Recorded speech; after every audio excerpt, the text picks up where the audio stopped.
안녕하십니까. 거꾸로 투자하는 쇼킹 부동산입니다. 최근 부동산 시장에 새롭게 떠오른 공포가 있습니다. 바로 미국의 추가 긴축 가능성입니다. 자, 이렇게 공포가 커진 와중에 아파트 구입 미뤄야 될까요? 오늘 영상 끝까지 보시면 이 선택에 큰 도움이 되실 겁니다. 영상 시청 전에 구독으로 부자 되시기 바랍니다. 자, 부동산 시장에서 체크해야 하는 4가지 지표가 있습니다. 첫 번째는 국제유가입니다. 얘는 장기 물가에 영향을 주고 있고 이창용원의 총재가 가장 주목하는 지표 중 하나입니다. 두 번째는 국채금리입니다. 시장금리에 영향을 주게 되고요. 또 하나 금융 안정성을 체크할 수 있는 척도가 됩니다. 세 번째는 환율입니다. 통화정책 독립성을 연관시킬 수가 있고요. 또 하나 이 환율이 급격하게 원달러 환율이 급격하게 오르게 되고 원화 가치가 하락하게 되면 유동성 상황이 안 좋아지는 것을 의미하게 됩니다. 굉장히 중요한 지표지만 작년 11월 이후에는 크게 국내 금융시장에 영향을 주지 않고 있습니다. 마지막으로 성장률입니다. 이 성장률은 여러분들이 앞으로 계속 주목하셔야 됩니다. 이 성장률이 하락할 경우에 대한민국 통화정책에 영향을 주게 됩니다. 점차 비두기파가 증가한다는 거죠. 자, 충격적이었던 1월 고용보고서가 발표되기 이전에 미국 시장 상황은 어땠을까요? 먼저 미국 경제 연착륙 가능성이 높게 제기가 되고 있었고요. 3월 FOMC가 마지막 기준금리 인상으로 사람들이 대부분 생각하고 있었습니다. 최종금리 5% 수준에서. 그리고 11월 달에 FOMC에서 첫 금리 인하 가능성이 나왔고 12월까지 합쳐서 올해 2차례 금리 인하 가능성이 가장 많은 베팅이 돼 있었습니다. 자, 이것에 따라서 위험자산 선호 현상이 높아지고 대한민국 증시에도 외국인 자본이 많이 유입됐었죠. 그리고 지속적인 채권금리 하락세가 나타났습니다. 이것이 3%대 주택담보대출이 잠깐 출현했던 이유입니다. 어떤 분들이 자꾸 이게 금융당국에서 인위적으로 금리를 낮춘다고 이야기는 하시지만 실제 그렇지 않고요. 미국 국채금리와 대한민국 채권시장이 연동되어 있기 때문에 그런 결과가 나왔던 겁니다. 만약 이 추세가 이어진다면 예금금리 3.5%, 대출금리 3.9% 수준에 맞는 주택 가격이 형성이 됩니다. 그래서 기준금리 인하 전까지 그 수준에서 가격을 찾아가다가 기준금리 인하 이후에 추가로 가격이 재설정된다는 게 제 생각입니다. 자, 그런데 1월 고용보고서 이후에 금융시장 상황이 많이 바뀌었어요. 왜냐면은 고용보고서가 워낙 충격적으로 나왔기 때문에 이거 판을 다시 짜야 되는 거 아니냐 이런 전망이 나오면서 국제유가도 큰 변동폭이 나타나고 10년물 국채 수익률 계속해서 올라가고 있죠. 게다가 원달러 환율도 이미 1270원 수준까지 치솟았습니다. 이런 결과는요, 미국의 침체 가능성을 낮게 보는 시장 참여자가 늘어났기 때문입니다. 골드만삭스는 미국이 일자리 급증으로 침체 확률이 25%로 낮아졌다고 이야기를 했습니다. 경착륙에서 연착륙, 이제 연착륙에서 침체가 없음으로 전망하는 사람들이 늘어나다 보니까 이러다가 추가 금리 인상하겠네, 불확실성이 증가를 했다는 겁니다. 고용보고서 발표 이후에 연준 위원들의 매파적인 성향도 더욱 강해진 것으로 보여집니다. 카리카시 연은 총재는요, 노동시장이 너무 뜨거워서 추가 금리 인상을 해야 된다고 강조를 했고요. 애틀란타 연은 총재도요, 패드가 기준금리를 5.25% 이상 올릴 가능성도 제시를 했습니다. 뉴욕 연은 총재마저도 몇 년간 제약적인 금리 수준을 유지할 필요성을 강조를 했어요. 그래서 최종금리 수준도 더 올라가고 이 높은 제약적인 수준 금리가 장기간 이어질 거라는 전망이 계속 연준 위원들 입장에서 나오고 있는 겁니다. 자, 굉장히 중요한 변수 몇 가지만 좀 체크를 해보겠습니다. 먼저 국제유가, 아까 장기 물가 전망과 연관이 돼 있다 말씀드렸죠. 자, 국제유가는요, 미국 고용보고서 발표 이후에 큰 폭의 하락세가 나타났습니다. 왜냐면은 추가 긴축을 한다는 거는 성장세가 둔화된다는 것, 그만큼 수요 감소를 의미하고요. 또한 추가 긴축이 달러 강세를 의미하기 때문에 상품 가격 하락을 의미했습니다. 하지만 최근에 다시 80불대를 위협하고 있죠. WTI 기준으로. 왜냐하면 수급적인 측면에서 좀 꼬일 가능성이 나타나기 때문입니다.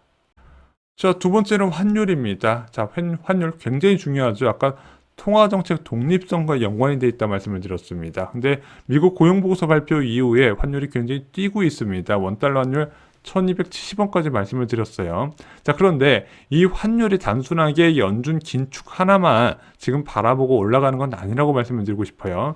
이 환율은 워낙 복합적인 영향을 동시에 받기 때문에 어느 특정 요인을 꼽기는 어렵지만, 물론 고용보고서도 영향이 있긴 하지만 저는 최근에 중병 국가들의 환율 움직임도 좀 체크를 해볼 필요가 있습니다. 먼저 미중 간에 긴장이 다시 확산됐었죠. 그 첩보 풍선 때문에 그 이슈로 지금 미중 갈등이 다시 확산될 가능성, 위안화 가치가 계속 하락하고 있습니다. 그에 대한 영향을 받았고요. 또한 일본에서 지금 차기 일본은행 총재 지금 이제 지명권과 관련해서 추측성 보도가 계속 나오는데, 이 사람이 됐다 갔다가 저 사람이 됐다고 했다가 그동안에 시장에서 유력한 후보로 짚었던 총재가 약간 비둘기적인 성향을 갖고 있다 보니까 엔화 약세가 지속이 됐었거든요. 그에 대한 영향도 같이 있었습니다. 자, 국채금리 중요합니다. 시장금리의 바로미터 역할을 하기 때문이죠. 근데 이제 고용보고서 발표 이후에 국채가 계속해서 가격이 하락하고 있었습니다. 금리는 상승, 가격은 하락하고 있다는 뜻인데요. 추가 긴축 가능성 반영을 한 거죠. 한국채권 시장도 꾸준히 영향을 받고 있습니다. 이 상황에서 1월 CPI에 관심이 집중되고 있습니다. 시장 전망치는 전월에 6.5%에서 6.2%로 헤드라인 수치가 낮아질 것으로 보고요. 그런 PCI 같은 경우는 5.7에서 5.5%를 바라보고 있습니다. 제가 볼 때는 물가 전망치 이해하면서 서비스 물가 하락이 시장에서 가장 좋아하는 시나리오라고 예상이 되거든요. 근데 물가 전망치보다 높다면요, 금융시장 추가 충격이 좀 나타날 것으로 예상이 됩니다. 요즘 미국의 추가 긴축에 따른 부동산 시장 침체가 다시 될 거란 우려가 확산되고 있습니다. 지금 집 사는 거 위험하다. 일단은 지금 시장 참여자들이 가장 믿고 있는 게 금리 고점 인식이거든요. 야, 이제는 금리가 더 올라갈 일 없이 떨어질 일만 남을 것이다. 그걸 믿고 채권에 자금이 계속 몰려들고 있고 부동산 시장에도 어느 정도 수요가 이어지고 있거든요. 자, 그러면은 만약에 고점 인식이 깨지면 어떻게 될 것이냐. 일단 심리가 위축되잖아요. 금리가 더 올라갈 가능성이 있는 거하고 금리가 고점 찍고 낮아지는 거하고 좀 심리가 다를 수밖에 없는 겁니다. 또한 지금 국채금리가 빠르게 올라가고 있기 때문에 시장금리 상승에 따라서 다시 주택담보대출 차주의 이자 부담이 늘어나서 수요 감소도 예상할 수 있는 거죠.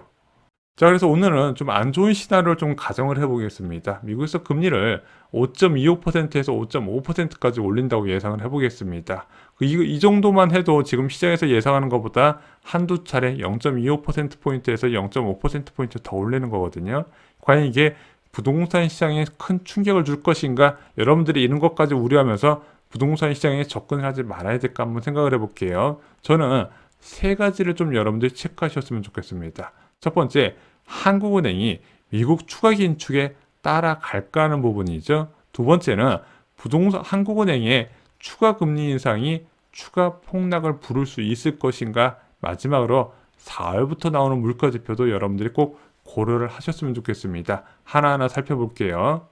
자, 먼저 미국의 추가 금리 인상에 한국은행도 반응을 할 것인가? 미국이 올리니까 한국도 따라갈 것이다. 솔직히 그게 우리가 알고 있는 상식선에서는 그게 맞는데, 최근에 나온 이제 금통위원이나 한국은행 총재 반응을 종합해 보면 통화정책에서 국내 내부 요인을 더 고려하겠다는 게 이분들의 입장이에요. 그래서 한미 기준금리 격차에 단순하게 따라가지 않겠다고 최근에 계속해서 발언을 내고 있거든요. 그래서 계속 저희가 환율을 강조드렸던 게, 환율이 불안하게 되면 어쩔 수 없이 추가 금리 인상으로 이제 나가는 자본 유출을 막으려고 할 것이고, 환율이 안정되면은 미국에서 더 올린다 하더라도 우리만의 통화 정책을 고집할 것이다. 이게 제 생각입니다. 야, 지금 환율이 1270원까지 올라갔는데 무슨 한가한 소리 하고 있냐. 당장 올릴 것이다. 그게 맞을 수도 있는데, 무조건 환율이라는 게 그 미국의 통화정책 가능성 하나만으로 반응하는 게 아니라 주변 국가의 환율도 밀접하게 반응이 되거든요. 좀 종합적으로 볼 필요가 있다고 생각을 합니다. 자, 그리고 한국이 설령 5월에 기준금리를 3.75%까지 맞춘다고 생각해 보겠습니다. 아니, 그 이상 4%까지 올린다고 생각을 해볼게요. 부동산 시장이 대폭락을 할까요? 자, 기준금리 4%면요, 예금금리 4.2에서 3%, 대출금리 5.3%가 됩니다. 근데 우리는 이미 이거보다 더 공포스러운 금리를 이미 경험을 했었습니다. 작년 11월에 예금금리 5%, 대출금리 6%가 됐죠. 여전히 일부 대출 상품이 작년 11월, 12월 수준의 금리를 유지하고 있습니다. 자, 그런데 현재 아파트 시장은요, 작년 11월 이런 유동성 부족에 따른 쇼크의 결과물 예금금리 5%, 대출금리 6%를 반영해서 가격이 책정된 상황이라는 거죠. 그럼 이 상황에서 약간 현재 낮아진 시장금리가 다소 올라간다 해도 근본적으로 추가 폭락까지는 이어지지 않을 거라는 게 제 생각입니다. 마지막으로 추가 금리 인상이 예상되는 시점도 한번 생각해 보실 필요가 있습니다. 한국은 2월 달에 동결할 거예요. 금통위에서는 지금 여러 차례 깜빡이를 켰습니다. 저는 그렇게 보고 있어요. 한 언론사에서 금리 인상할 것 같다 이야기를 했는데 저는 그럴 가능성이 안 보이거든요. 만약에 그럴 가능성이 있었으면 이미 깜빡이가 여러 차례 나왔을 겁니다. 자, 그리고 3월 달에는 금통위가 없고요. 4월 달에 예상이 되어 있습니다. 이때 올릴지 안 올릴지가 굉장히 중요하잖아요. 자, FOMC 같은 경우는요, 3월 달에 기준금리를 0.25%포인트 올린다는 게 시장 컨센서스입니다. 여기서 5월 달에 추가로 올리고 6월 달에 더 올릴지 말지 결정을 해야 되는데, 일단 한국이나 미국 모두 다 시장이 예상했던 것보다 더 올릴 가능성이 있는 게 4월 이후라는 겁니다. 이게 중요해요. 본격적인 고유가, 고물가의 기저효과가 나는 게 3월부터고요. 그것이 4월 데이터부터 나오게 됩니다. 그래서 휘발유 가격 보시면은요, 현재 1,500원대잖아요. 3월 달에 어느 정도 수준이었다? 2,000원대였어요. 1년 전과 비교하면 확연히 낮은 수치죠. 이제 경유 같은 경우는요, 1년 전과 비교하면 훨씬 더 낮아지게 됩니다. 소비자 물가 상승률 4%대 소비자 물가에 비교해서 현재 물가를 측정하는 기준도 맞아요. 전년 동월 대비 상승률을 비교하기 때문에 그 전에 고물가였으면 그만큼 이번에 추가 상승 가능성은 좀 제한될 가능성이 있는 겁니다. 이런 이유로 한국은행이나 연준 모두 물가는 계속 낮아질 것으로 전망하거든요. 근데 대한민국 같은 경우는 좀 침체가 지금 눈에 띄게 나타나잖아요. 수출 시장이 침체를 겪으면서. 그래서 한국은행에서는 이런 물가만 낮아지게 되면 비둘기파의 목소리가 강해질 거라고 보고 있습니다. 연준에서도 현재 워낙 높은 수준의 물가가 6%대가 유지되어 있기 때문에 굉장히 강경한 발언을 계속 내세우고 있지만 3월 CPI부터 나타나게 되면 달라진 물가 전망에 따라서 좀 매파적인 성향을 좀 누그러뜨릴 가능성이 있지 않을까, 전 그렇게 보고 있는 겁니다. 역전세 이슈가 집중된 겨울 시즌도 지나게 됩니다. 현재 집값 하락에 큰 역할을 하는 입주 물량 증가도 완화가 된다는 거죠. 그래서 원래 겨울 시즌은 굉장히 예민한 시기라는 겁니다. 갭 투자자들이 그 시기에 한정적으로 처분하려다 보니까 계속 급매물이 나오게 되는 거예요. 하지만 이게 겨울 시즌이라면 좀 거짓말처럼 좀 사라지는 성향이 있었습니다. 그런 것도 감안을 하셔야 되는 겁니다. 부동산 시장 전망을 할 때요, 저는 시장 움직임과 거시경제를 같이 체크해야 된다고 생각을 합니다. 2021년 버블 시기에는요, 누가 봐도 비정상적인 가격이었잖아요. 여기에 거래량도 뚝뚝 떨어지고 있는데 어쩌다 호가 하나 뜨면, 신고가 하나 뜨면은 전체 동네 호가가 다 올라가는 상황이 펼쳐지네. 이렇게 비정상적인 상황에서 좀 거시경제에 포커스를 맞춰서 전망을 하면 맞는 경우가 많이 있습니다. 그래서 실제 저희가 2021년에 인플레이션 가능성을 제기하면서 집을 절대 사시면 안 된다 말씀드렸고, 그게 이루어진 겁니다. 자, 그런데 이제는 금리가 고점에 근접한 상황이 됐습니다. 저는 거시경제보다는 시장에 포커스를 맞출 때가 되지 않았나 생각을 합니다. 금리가 어느 높은 수준에서도 시장 참여자들이 어떻게 움직이는지 볼 필요가 있다는 거고, 저희가 그쪽 관련해서 계속 영상을 제작을 하고 있습니다. 자, 역전세를 났다는 부동산 침체 지금도 계속되고 있고 초급매가 나오고 있습니다.